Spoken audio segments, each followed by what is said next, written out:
Animes! Andito na naman tayo sa isang episode ng Rating Mga Canned Puset! Samahan niyo ako, let's go! Of course, gagamit tayo ng blindfold para walang bias sa brand. Ay, tanot! First, puset. Amoy muna.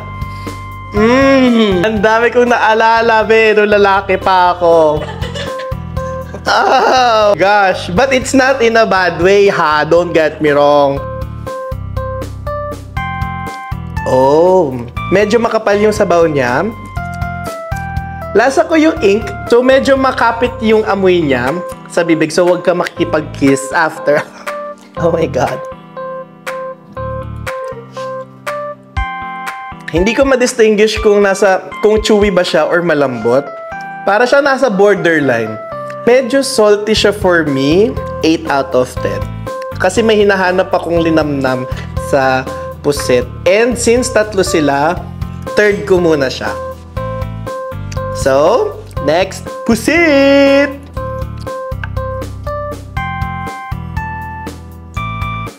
Ito, scent pa lang, alam na alam ko ng pusit siya. Yung una dito, mas amoy ko yung soy sauce niya. But this one, mas amoy ko yung pagiging seafood niya.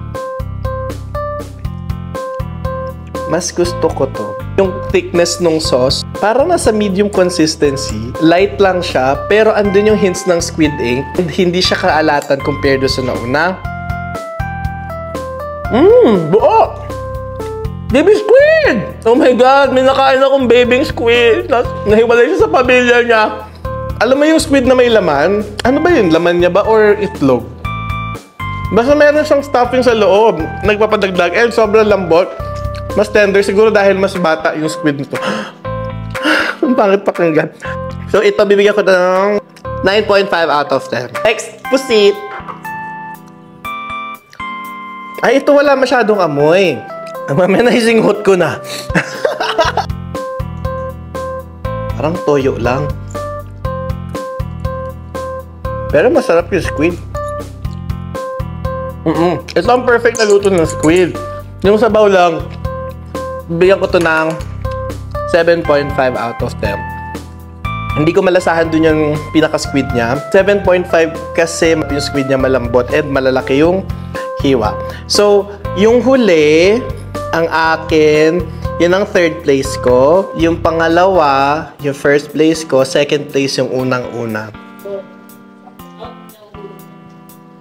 Reveal time! Oh my eyes!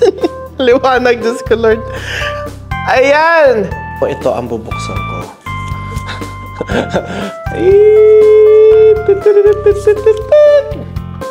Ano yan? Ligo! Ayan ang aking third place and ang aking second place. Wow! 555! And ang aking first choice, Mega Squid! Again, guys, these are all subjective and based sa aking taste at panlasa. So, maaaring iba sa panlasa nyo ang taste ko. So, itong video lang na to ang pwede nyo gamitin as reference pag mag-grocery kayo para hindi na kayo magka-trial and error ng iba't ibang brands. So, sana nagustuhan nyo itong video na to and sana parati masarap ang ulam nyo kahit hindi tayo mayaman. Bye!